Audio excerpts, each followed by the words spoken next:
Budget 2024 उम्मीद भरी नज़रों से बजट की ओर देख रहे किसान। क्या फाइनेंस मिनिस्टर निर्मला सीतारमण पूरी करेंगे उम्मीद?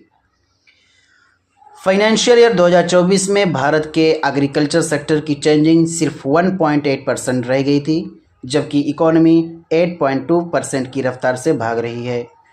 फाइनेंस मिनिस्टर निर्मला सीतारमण 23 जुलाई को उम्मीदों का बजट 2024-25 पेश करने वाली हैं। भारत के किसान भी उनकी ओर उम्मीद भरी नज़रों से देख रहे हैं। एग्रीकल्चर सेक्टर के लिए सरकार ने कई स्कीमें चलाई हुई हैं, हालांकि अब उनमें बड़े सुधार की ज़रूरत महसूस की जा रही है। फाइनेंशियल ईयर 2024 में भारत के एग्रीकल्चर सेक्टर की ट्रेंडिंग 7 साल के निचले स्तर 1.8% पर आ गई थी। ये भारतीय इकोनॉमी की विकास दर 8.2% से काफ़ी पीछे है।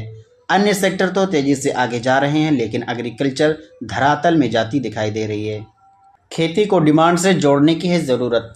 किसान इन दिनों सिर्फ कुछ ही फसलों पर डिपेंड हो गए हैं। इसके चलते दूसरे फूड आइटम की किल्लत हो रही है। भारत के दालों को इंपोर्ट करना पड़ रहा है। अगर सरकार खेती को डिमांड से जोड़ देती है तो किसानों की इनकम डबल हो सकती है।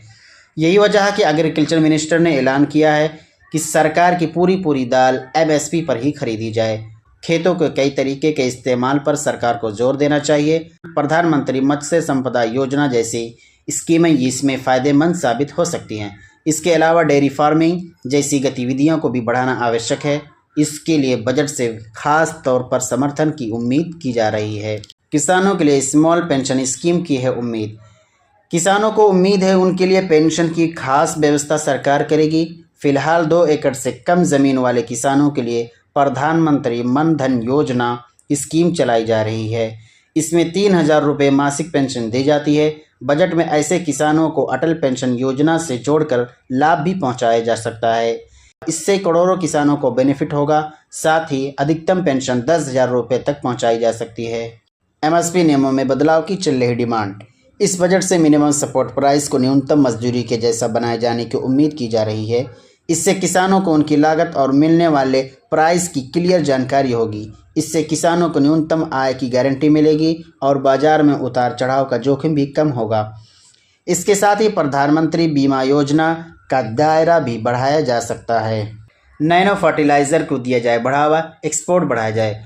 फर्टिलाइज़र सब्सिडी GDP का 0.50% है। इसके साथ ही नैनो फर्टिलाइज़र के उपयोग को बढ़ाए जाने की ज़रूरत है। इसके लिए दूसरे बजट के एक्सपेक्टेशन की ज़रूरत होगी। इसके अलावा किसान क्रेडिट कार्ड को भी मजबूत करने की आवश्यकता महसूस की जा रही है।